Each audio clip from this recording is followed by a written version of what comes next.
The 12th of June 1944, the first thing I saw was the broken trail the P-47 had carved through the wheat, an ugly wound across a field that had once looked untouched by war. The P-47 in the wheat, that title would haunt me long after the smoke faded, because it marked the moment my life split in two.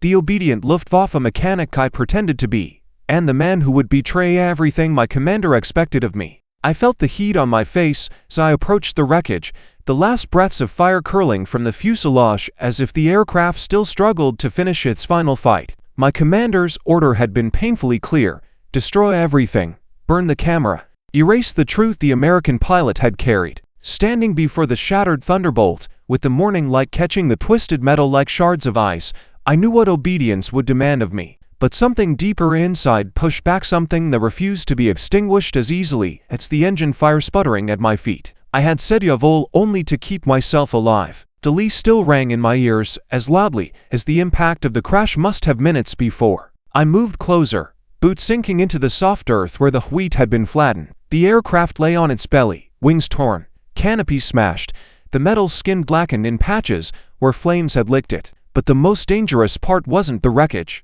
It was the silence around it. No distant engines, no radio calls. Only the low hiss of cooling steel and the smell of burned oil mixing with the sweetness of crushed stalks. That silence made every breath feel stolen. I scanned the horizon, expecting the Feldgendarmerie to appear before I could even kneel beside the wreck. If they arrived first, they would follow the commander's orders without hesitation. They were good at finishing tasks others hesitated to touch. I told myself I needed to work quickly for appearances. But the truth pulsed louder in my chest. I needed to work quickly because hesitation could kill more than just me. The aircraft's left side had taken the worst of the impact. The wingtip was buried deep, like a blade stabbed into the ground, scattering brass casings from the Thunderbolt's guns across the soil. I picked one up still warm. That meant the pilot had fired until the final seconds. He had come down fighting, refusing surrender even to the last uncontrollable spin. I forced myself to walk the perimeter, pretending to inspect the site with the coldness expected of me. But every step felt heavier, my heartbeat outpacing my footsteps.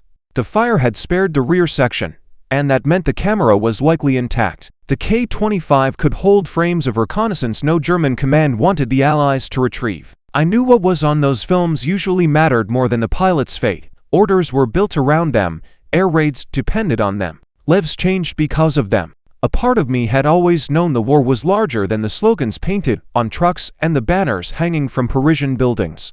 But here, face to face with a machine that had crossed the channel to strike at the regime I served, I felt the truth more sharply than ever. What my commander demanded was not the act of a soldier, it was the act of someone seeking to bury evidence, to hide fear behind orders. The sunlight shifted, sending a gleam across the broken canopy. I stepped closer. The glass was smeared with soot and soil, but behind it I could see the faint imprint of a gloved hand dragging downward. Whether it had been desperation or instinct, the gesture struck me like a confession etched into the wreck. My pulse hammered. The pilot might still be alive. I stood frozen for a breath that felt like an entire winter. If he was alive, the orders were even clearer, and even harder to follow. My throat tightened, and the wheat around me swayed gently in a breeze that felt too peaceful for what I was about to face. I stepped toward the cockpit, knowing that whatever I found inside would decide whether I remained the man my commander believed me to be or the man I fear I was becoming. The 14th of June 1944, the wreckage felt colder the second time I approached it, as if the night had drained every last ember from the metal. I told myself I had returned only to finish my orders, to make the scene look as though I had carried out the destruction completely, but that was another lie stacked on top of the one from 2 days earlier. What truly pulled me back was the imprint of that gloved hand on the canopy. I couldn't shake it. It had followed me into my sleep, reaching out through every dream like a silent accusation. When I reached the cockpit, the wheat around it bowed in a gentle breeze, brushing against my legs like warning fingers. I forced myself to look down inside. The American pilot lay slumped forward, body twisted at an unnatural angle, flight suit blackened around the shoulders where flames had licked him before dying out. His helmet was cracked, dirt streaked his cheek. But then, to feign for comfort, I saw the shallow rise of his chest. He was breathing. A wave of panic surged up my spine. Not fear of him, fear of what his survival meant for me. A living enemy pilot was not a complication. It was a grenade with no pin. If anyone discovered him alive while I was here alone, There would be no explanations, no excuses. A single question, "Why didn't you finish him?" would be enough to end me. I reached for my revolver. My hand trembled the moment my fingers touched the grip. The weight of the weapon felt heavier than any rifle I had carried in training. I raised it toward the man's chest, and for a single heartbeat, I tried to imagine myself following the order exactly as given. Pull the trigger, and the breath, leave the body, walk away. But his chest lifted again, weak, uneven, struggling. And I realized that the rise and fall didn't sound like an enemy's defiance. It sounded human, quiet, helpless, impossibly fragile against the vast silence of the field. My hand dropped. I holstered the revolver and climbed into the wreckage, careful not to jolt the torn fuselage. The cockpit smelled of burned rubber and engine fumes, thick enough to sting my eyes. I braced myself against the shattered frame and reached for the pilot's harness. The buckles were melted in places, twisted by heat, but the straps still held firm across his chest. His skin was pale beneath the soot. When I touched the harness near his shoulder, he let out a low groan, barely audible, but enough to jolt my heart into a sprint. "Easy," I whispered, though he couldn't hear me. "Just breathe." It took effort to cut the straps. My knife slipped twice, the metal biting into my gloves, and sweat gathered across my forehead despite the cool morning air. Each slice felt like a rebellion. Each strap I severed tore another thread between me and the life I had been pretending to serve. When the last buckle gave way, the pilot's weight collapsed into my hands. He was lighter than I expected, though every muscle in my arm still strained under him. I pulled him free from the cockpit, boots scraping against the bent frame, and lowered him into the wheat. For a moment he lay completely still, the golden socks bending around him like a shroud. I glanced toward the distant tree-line, paranoid, expecting moving shapes, but the field remained empty. I knew I had only minutes before the next patrol circled this sector. They always moved quietly, and searching for parachutes or wreckage survivors. If they found me carrying an American pilot instead of finishing him, they wouldn't need a trial. I slid my arms under his shoulders and began dragging him toward a shallow rut in the earth, likely carved by debris during the crash. Each step felt like wading through mud. My boots sank into the soft ground, my breath coming out in short bursts. The pilot moaned again when the wheat scratched against his burns. What actually lured him into the rut, his chest rose and fell with a little more steadiness, as if being away from the wreck had given him permission to keep fighting for life. I knelt beside him, my heart racing. This was the moment I crossed the line that could never be uncrossed. I knew the truth with absolute clarity. By saving this man, I was no longer serving the regime.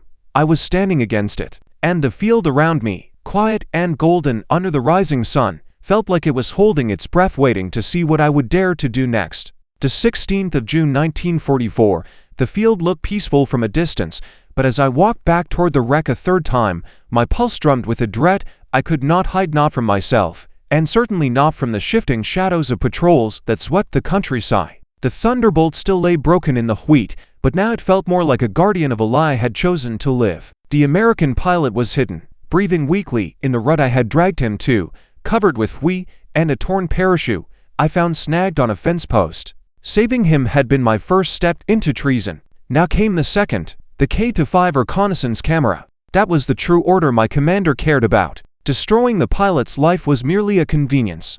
Destroying his film, that was the mission. Aircraft could be replaced, men could be replaced. But what the lens had captured during its final flight mattered more than any uniform, any oath, any fear the regime tried to carve into our bones. I approached the rear fuselage, where the fire had died before reaching the camera bay. The hatch was half crushed, bent inward as if the ground had tried to swallow it. Kneeling, I pressed my fingers into the edges of the metal. It was still greasy with oil, still faintly warm from the sun. I pulled until my gloves strained, until a sharp crack split the air and the panel tore free. There it was. The camera sat intact, strapped against the frame, lenses dusty but unbroken. A miracle, or a curse, I had not decided which. The film cartridge was still sealed inside an aluminum container no larger than a notebook, smooth and cold to the touch. I lifted it out with both hands, afraid of dropping what might hold the last images the pilot had seen before his engine burst into flames. My breath caught as I felt the weight of it, not heavy. Yet it seemed to anchor everything around me, footsteps, or maybe only the rustle of wheat, but my heart seized in panic. I crouched lower, hiding the cartridge against my chest,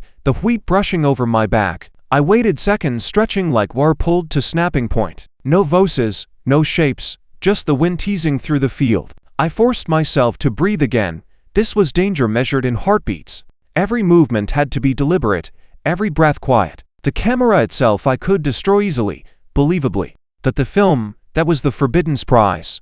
The piece that could tip the balance of a mission I didn't fully understand. I slid the cartridge under my coat, feeling the cold metal against my ribs. My hands trembled despite my efforts to steady them. It wasn't fear of punishment that made me shake. It was the knowledge that this was no longer an accidental kindness like sparing the pilot. This was an act of intent, a choice.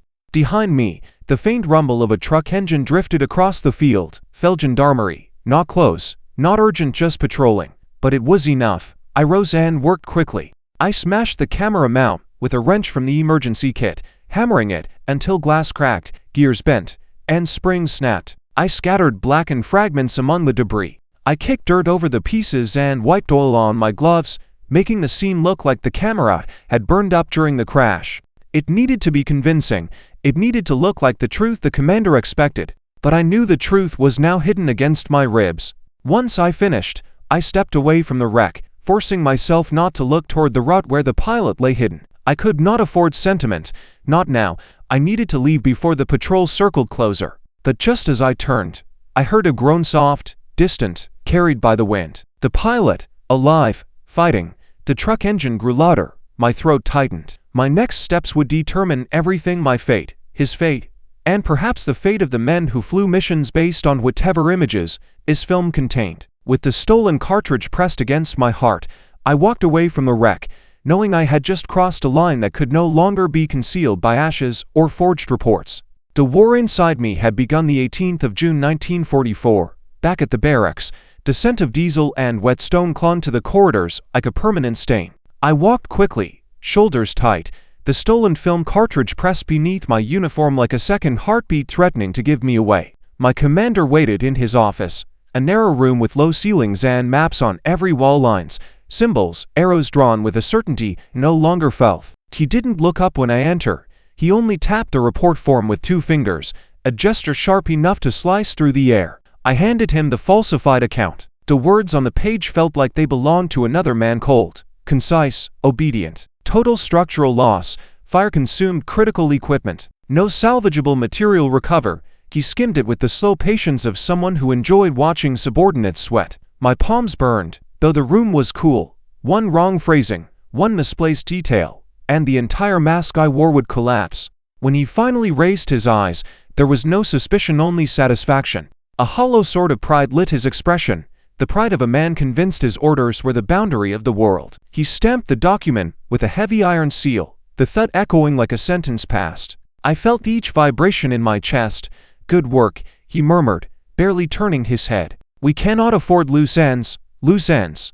That was his phrase for anything inconvenient, anything human. I stood at attention while he filed the report away. With that single stamp, he unknowingly approved my betrayal. Every letter he had just signed off on pushed me further from the regime I served. His confidence made me sick, because it reminded me how many others had blindly followed him. As I stepped out into the courtyard, the sky felt too wide, as if the weight of my lie reached upward and warped it. A group of young mechanics laughed near the fuel trucks, unaware of how close death lived beside them, every day. I watched them with a strange shake, wishing I could be as ignorant as they were, untouched by the shadows growing around me. But I was already marked, not visibly, not yet. Marked in conscience, in purpose, in the quiet pulse of resistance I could no longer ignore. That night, alone in my bunk, I traced the outline of the film cartridge hidden in my tack. It was colder now, but holding it steadied me. It reminded me that I had chosen a path, however narrow, however dangerous.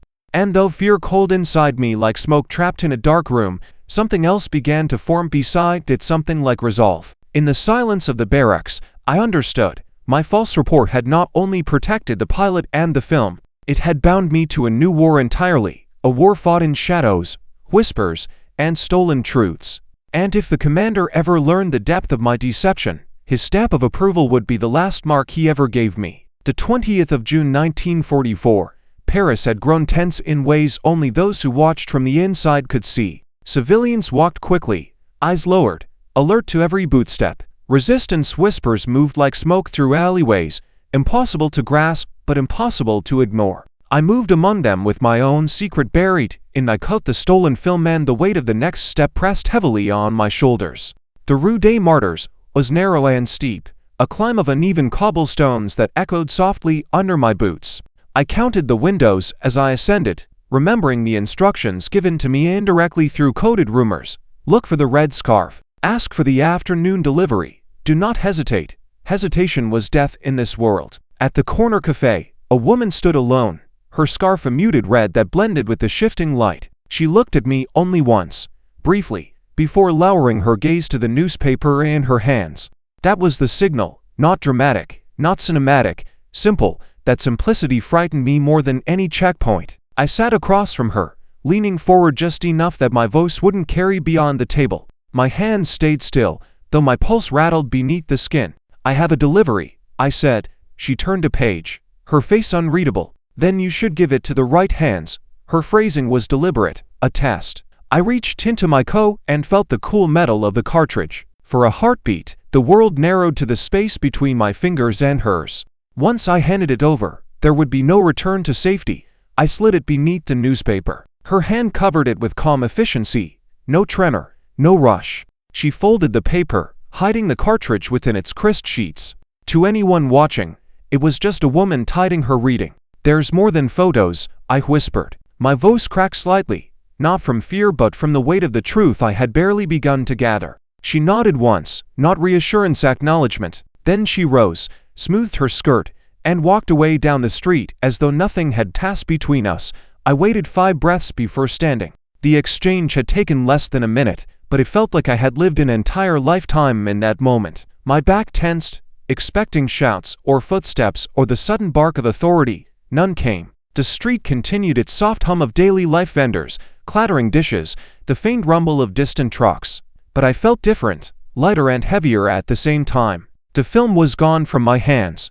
Its truth was now racing through veins of the resistance, moving toward American eyes I would never meet. For the first time, I sensed the war shifting just barely, like the first tilt of a compass needle toward a new direction, and I knew I had just begun. The 23rd of June 1944, the depot smelled of old metal and dust, a scent I had grown familiar with during long hours of maintenance duty. But that day, the air felt sharper, as though the walls themselves sensed what I was about to do. Maps of radar grids were stored in the back room, behind a door most of the younger technicians never bothered with. Only officers with clearance cared to look at the calibration charts and rotation schedules of the Wurzburg system. But I had watched enough of them to know when the room stood unguarded. I walked in carrying a crate of parts, my posture relaxed, my expression set in that practiced mask of boredom. 2 sergeants argued about fuel rations near the entrance, their voices loud enough to cover my footsteps. I slipped past them unnoticed, heart climbing toward my throat. Inside, the room was dim, lit only by a single bulb that flickered like a dying star. The cabinets along the wall held folders thick with diagrams and handwritten notes. I moved quickly, opening drawers one after another until I found the set I needed: calibration maps, rotation intervals, blind spots in the scanning arcs, everything that allowed the radar stations to track a light aircraft at night. Taking them outright would expose me immediately. I had come prepared instead. I slid a small notebook from my sleeve. Its pages were thin, designed to fold into the lining of my boot. With hands that trembled more than I wished, I copied the numbers and angles.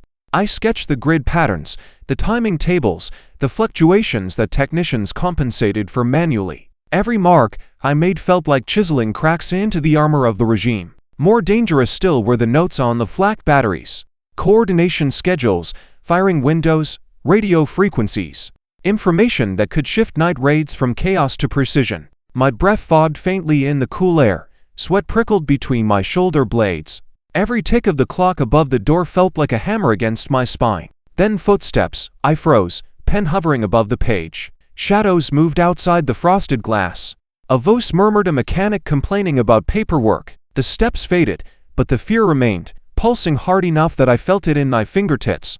I finished the last sketches, tore the page free with slow, controlled care, and folded it so tightly could have been mistaken for scrap paper. Sliding it into my boot, I closed the drawer exactly as I had found it. When I exited the room, the sergeants barely noticed me, One cursed at a spilled kenogolo. The other laughed. Their indifference was my shield. Outside the depot, the sunlight felt harsher. I walked steadily, but inside my chest a storm churned. I had crossed another line, one far clearer than the lies I had written before. The maps under my heel were more than ink. They were a doorway the Allies could walk through and a noose tightening around my own neck. But I didn't stop. The war was changing, and I was becoming part of the machinery pushing it forward. The 26th of June 1944. The railway yard near St. Denis always smelled of coal dust and damp steel, a place where the war moved not with speeches or orders, but with wheels grinding over tracks.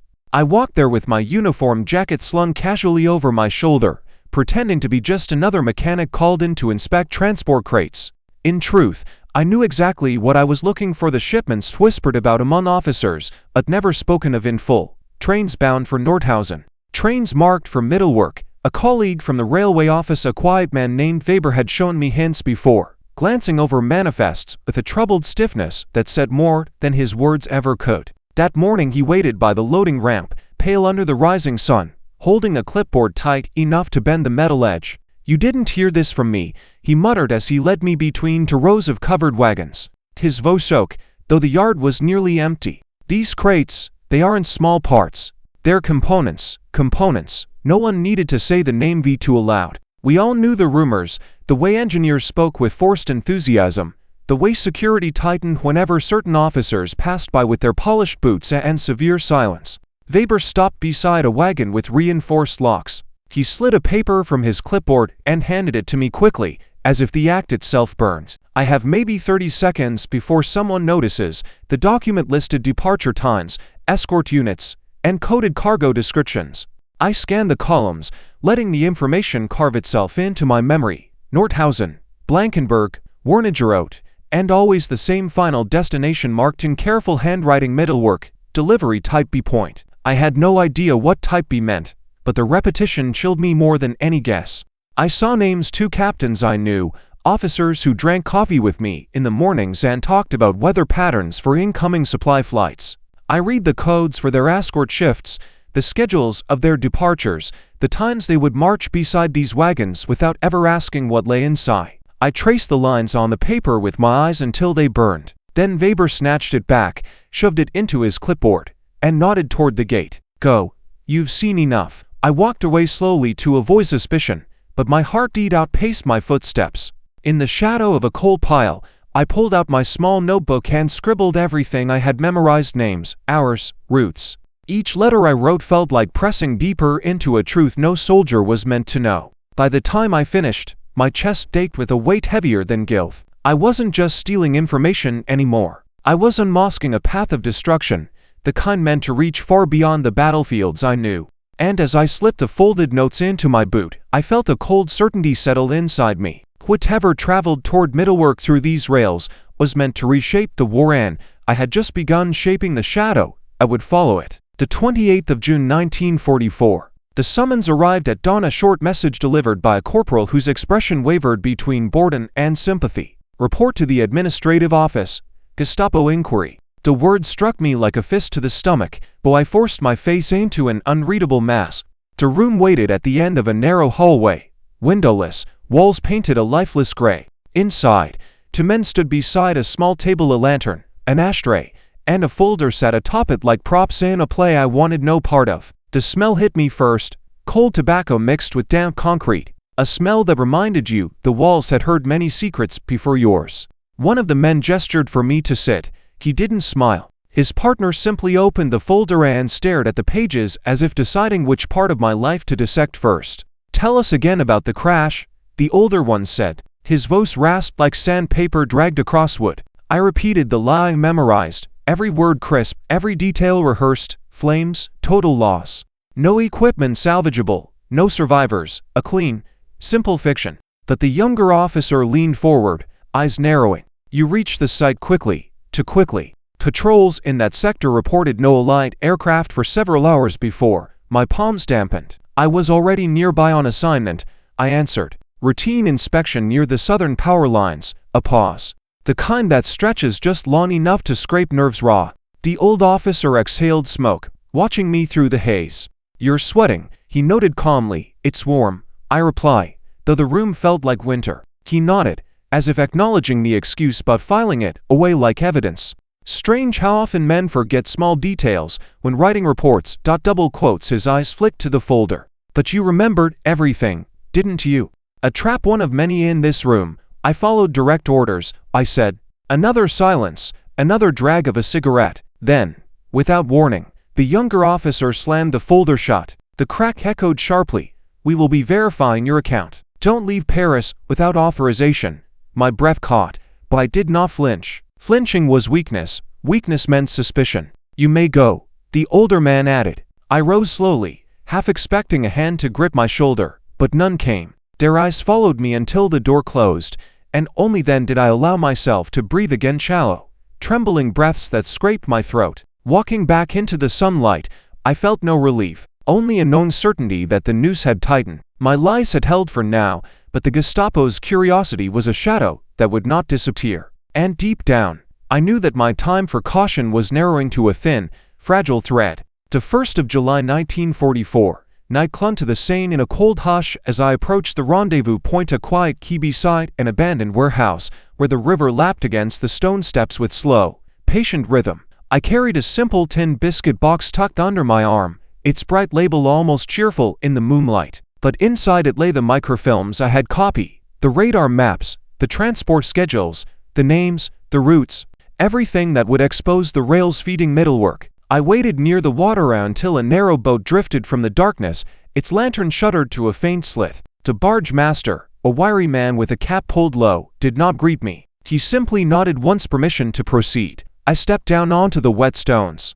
The river smelled of moss and silt, a deep, earthy scent that made the night feel older than the war itself. The barge master extended a gloved hand. I placed the biscuit tin into it, the metal clicking faintly between us. That small sound echoed louder in my chest than any gunshot. Without looking inside, he slid the box beneath the bench of his boat. Trust was strange in this world, silent, fragile, but somehow stronger than fear. Tonight, he murmured, just one word, confirmation that the os would be waiting downriver. The water shimmered beneath the moon as he pushed off, the boat gliding like a shadow slipping out of view. I watched it drift until it disappeared beneath the arch of a bridge, swallowed by darkness and purpose. When it was gone, I stood alone on the quay, breathing the cold air as if it might steady me. Instead, it sharpened the fear that curled beneath my ribs. The Gestapo inquiry had rattled me deeper than I wanted to admit. The officers' eyes, the slow questions, the way they measured each pause, those moments filled my nights with restless dread.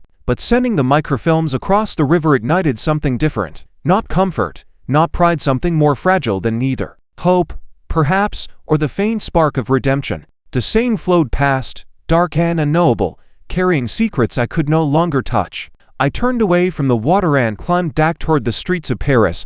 The city seemed to breathe around me, hushed, expectant, waiting for a tide to shift. Heavy clouds rolled overhead, muting the distant glow of occupied lights. As I walked, I felt the weight of my empty hands. The choice was made. The evidence was gone. The resistance had it now, and soon the Americans would too. Whether this saved lives or ignited greater fire, I could no longer control. All I could do was keep moving deeper into the shadows I had chosen, and pray the river carried my treason farther than the reach of those who hunted men like me. The 4th of July 1944, the church stood dim beneath the gray Parisian sky, its stone walls worn by centuries of prayers whispered in fear and gratitude. I slipped inside not for faith, but for cover. Someone had followed me after the river dropped, footsteps too steady, too patient. I needed a place to disappear, and sanctuaries were the last places soldiers expected to find traitors. Incense hung in the air like a fragile veil. Candles flickered near the altar, their small flames shivering against drafts that slipped through unseen cracks. An old woman knelt near the front pew, lighting a candle with trembling hands. Her coat was thin, patched at the elbows. I recognized the expression on her face, the ache of waiting for a son fighting on some distant front. The sight pierced me deeper than any interrogation. I stepped into the shadows between two columns, my back pressed to cool stone. The church swallowed the world's noise until only the faint echo of boots outside drifted through the door. I watched the woman raise her eyes toward the crucifix. Her lips moved silently. Maybe she prayed for protection, maybe for a letter, maybe for a miracle the war had already stolen. The swastika on my arm felt like a brand. a symbol of everything crushing people like her mothers, families, entire cities. I tugged the sleeve lower, ashamed to breathe the same air in that moment. I wondered if the son she prayed for wore the same insignia. I wondered if he still believed in what that symbol demanded of him. A draft swept over the candles, making their flames bend and flicker. The door remained closed, but the boots outside grew faint, turning down another street. Whoever had followed me was gone. I stepped from the shadows slowly. The woman glanced over her shoulder, her eyes tired but kind, unaware of the battle raging beneath my uniform. She returned to her prayer without fear, trusting the quiet of the church to keep her safe. I lingered only a moment longer. The candles glowed like fragile hopes, resisting the darkness pressing at the windows. As I left, I realized something had shifted inside me. The church had not offered forgiveness, it had offered clarity. The regime I served demanded obedience, but the world I wished to survive in demanded humanity. And I knew which of the two deserved my loyalty. The 7th of July 1944. Night fell with a restless wind, sweeping across Paris rooftops like a warning whispered from one chimney to the next. I had taken the high routes to avoid checkpoints, climbing fire escapes, crossing narrow alleys on old wooden planks, keeping low where the moonlight might expose me. But someone moved behind me, always just out of sight, a shadow matching my pace. I reached the edge of a slanted roof overlooking a courtyard and paused, listening. The hum of distant Heinkel engines rolled across the city like a muted storm. Beneath that, faint but certain footsteps on the tiles I had just crossed, I moved. My boots scraped slate as I sprinted across the rooftop, lungs tight, knee aching from slipping earlier in the dark. The wind whipped at my coat, tugging it like cold fingers urging me to jump or hide. I vaulted over a ventilation shaft, nearly losing balance as tiles crumbled underfoot. Behind me, the shadow's pace quickened. I veered left, reaching a narrow gap between two buildings. The only way forward was a small leap no more than a meter, but over a drop that could easily snap bone and spine. I didn't hesitate. My feet pushed off, body stretched over empty air, and I landed hard on the opposite ledge. Pain tore through my knee. I stumbled, grabbed a brick chimney, and held on until my breath returned. The footsteps stopped at the gap, a pause, then a retreating shuffle, as if whoever followed me realized the jump wasn't worth the risk. Thunder rolled beyond the clouds, not weather engines again. I climbed higher, scaling a narrow ridge until I reached a flat surface where I could finally stop. The bells of a distant church began ringing the hour, their chimes echoing across the rooftops.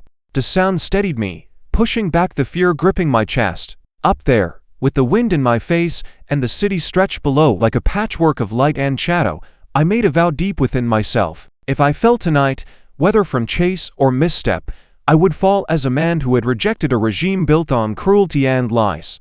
And if I survived, I would not stop. I would carry this treason until the war ended or I did. The 10th of July 1944. The radios crackled before dawn, their static folding into hurried whispers that spread across the barracks like sparks leaping between wires. I listened for my cot, heart pounding as the messages sharpened into fragments. I could understand Allied strikes, precise hits, disruption of transport routes, damage to facilities linked to new weapon development, crossbow operations. I sat up slowly, gripping the edge of the mattress. The coordinates they read off were numbers I recognized, angles I had copied by lamplight, routes I had traced until my eyes throbbed, my information. The reality settled on me with a weight I hadn't expected. The Allies had used what I'd stolen. They had struck hard at night, with uncanny accuracy, and men I had trained beside, eaten with, stood guard with. They had been caught in the fire, and not twisted inside me. Relief and dread tangled into something corrosive. I imagined the radio operators shouting orders, the flight crews scrambling, the officers scanning maps in panic as bombs found their marks.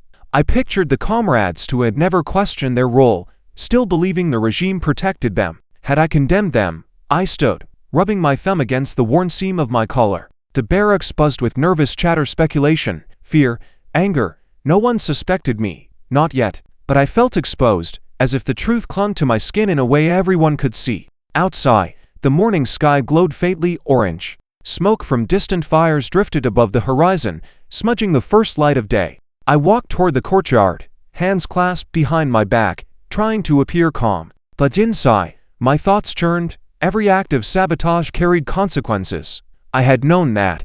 I had accepted it. Yet hearing the results, hearing the death toll implied in those coded reports forced me to confront the full shape of my betrayal. I told myself this was war, that harm was inevitable, that stopping a greater weapon required terrible sacrifices. But the truth remained. The line I crossed now bled on both sides.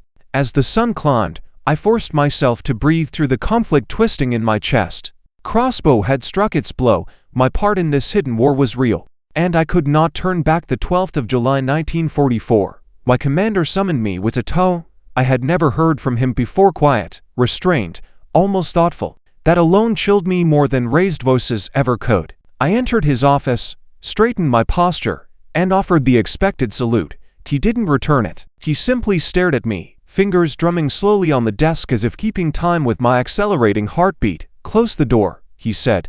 I obeyed. The latch clicked softly, sealing us in a space suddenly too small, too dark, too heavy with suspicion. He leaned back, studying me with eyes that stripped away uniform, rank, pretense. "Strange thing about loyalty," he murmured. "You can't see it. You can only test it." He slid a piece of paper across the desk, a fragment of my report from the crash. Just one line, the line that insisted the camera had been destroyed. He tapped it with a stiff finger. Flammable debris rarely leaves such a clean pattern. My throat tightened. He was circling the truth, sniffing the edges like a wolf testing for weakness. Then he leaned forward, eyes narrowing. "You saved him, didn't you?" "The American." His voice was almost gentle. Too gentle. I kept my expression still, even breathless. "No, Herr Commandant." A beat of silence. Then his mouth curled into something like a grin. "But stripped of humor, I think you did. And if you make me look for proof, I will find it." I felt sweat gathering beneath my collar. He rose slowly, pacing behind me, his boots echoing against the floor. "Men who hesitate," he said softly, "disappear. Men who question, die elsewhere." A pause. "Your next mistake will earn you the Eastern Front." The word Austrian struck like a physical blow. We all knew what it meant: cold, starvation, hopeless battles that swallowed men whole. I forced myself to nod as if the threat had passed through me harmlessly. "Jawohl." The commander chuckled without warmth. "Careful how you say that. You sound like a man chewing gravel." He dismissed me with a flick of his hand. I stepped into the corridor, the door closing behind me like a coffin lid. My legs trembled as I walked away. He knew. Maybe not enough to act, but enough to hunt. And from that moment, every breath felt stolen. The 15th of July 1944. Night settled over Paris with the thick stillness of a held breath. I moved through the depot near the rail office with a purpose sharpened by fear. The commander's suspicions had narrowed the window of time I had left. If I hesitated now, everything I delivered to the Americans would mean nothing. The notebook I targeted lay inside a security locker used by transport officers. Nothing secret on the outside, but inside it held a treasure far more damning than schedules or maps. It held names, escort officers, railway supervisors, coordinators responsible for moving V2 components discreetly across Europe. Some of them I knew by voice, others by shared meals or dull conversations about weather and rations. That was the weight I carried as I opened the locker. I found the small black notebook wedged between ledgers. Its cover was worn, corners frayed from years of handling. I flipped it open, fingers trembling despite the dark calm of the room. Inside, coded initials sat beside operational notes and duty rotations. These were not just officers, they were the guardians of the regime's secret lifeline. Stealing the entire book would draw immediate suspicion. I needed only the essential pages. My knife slipped neatly beneath the spine. I worked slowly, cutting cleanly so the tear would seem accidental. Old binding falling apart. I removed 3 pages, the names, the cipher key, the transport authorizations. For a moment, I hesitated. These men were not monsters, not all of them. Some laughed with me at breakfast, some spoke about home. Some believed they were serving Germany, not the twisted vision that had claimed it, but belief did not absolve complicity. I folded the pages into a thin strip and slid them behind my belt. The weight felt immense, as if I carried the men themselves across my spine. A sound echoed outside, boots on metal grating. I shut the ledger, locked the cabinet quietly, and stepped into the shadows just as 2 officers entered the hall. They passed without noticing me. As their voices faded, I breathed again, shallow, tight, but alive. And I walked out with names that would soon be turned against their owners, knowing the war had forced me to measure loyalty in ways I once thought unthinkable. The 19th of August 1944. Paris pulsed with a strange electricity, rumors swelling like thunder beneath the city's skin. Patrols grew tense. Civilians whisper. Flags, hidden for years, reappeared in shuttered windows like defiant sparks. Liberation hovered close enough to taste in the air. But for me, every hour felt like a tightening rope. Word reached us of approaching Allied armor. My commander barked orders with manic sharpness, though fear thinly veiled his rage. Desperation made him dangerous. I shed my uniform that morning. Not ceremoniously, not sentimentally.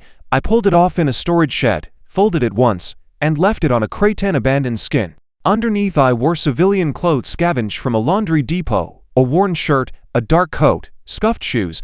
I looked like a man no one would remember. When the first distant engine rumbled through the streets, I stepped into a doorway and pressed myself flat as people rushed forward, cheering. American tanks rolled in, their armor streaked with dust, their crews scanning windows for snipers. I felt my chest tighten not with fear, but with something dangerously close to relief. I stepped out when a squad passed, hands raised, voice cracking. "I have information." They froze, rifles rising. One soldier barked a command I barely understood. I opened my coat slowly, revealing the only thing I still carried: a camera cartridge, empty, but marked with the American codes. Proof that I had handled their work before. Proof of connection. The nearest soldier's eyes narrowed, suspicion and caution locking into place. But he lowered his weapon slightly. "Talk," he said. "I can show you." I reply, breath shaking. "Maps, trains, everything I've taken. Everything that matters. For a heartbeat, the street nose vanished. The war around me blurred. Then he nodded sharply and called for an officer. As they led me away through a street, alive with shouts of liberation, I realized something astonishing. For the first time since this began, I was walking toward something, not running from it. The 22nd of August 1944, the basement smelled of old stone and roasted coffee, a strange comfort after months of diesel fumes, gun oil, and the stale air of interrogation rooms. A single bulb swung overhead, casting long, thin shadows across the table where an American officer waited, sleeves rolled up, pen posed above a notepad. His uniform bore dust from the advance, but his eyes were sharp, steady, measuring. He wasn't here for sympathy, he was here for truth. I sat down across from him, hands folded tightly to hide their trembling. My civilian clothes felt light after years of uniform, the absence of the swastika when my arm made my skin feel raw, exposed, like I had peeled off a false identity and the wound beneath was still bleeding. He opened with a simple question. "Start from the beginning. Not the crash, not the film, the beginning." For a moment I couldn't speak. The weight of the past months closed my throat, as if the ghosts of my choices were pressing down on my windpipe. But then the officer leaned forward, lowering his voice, steady and patient. "Take your time, we need everything." So I began, not with excuses, but with the first truth I had dared to hold. The radar. "You need to understand the Wurzburg failures before anything else." His pen didn't move, yet he was listening, absorbing. I explained how the calibration charts were maintained, how the rotation intervals were adjusted manually by crews who barely slept, how blind spots opened during maintenance shifts, and how flak batteries coordinated with them. I described the small errors everyone ignored, errors that became opportunities when placed in the right hands.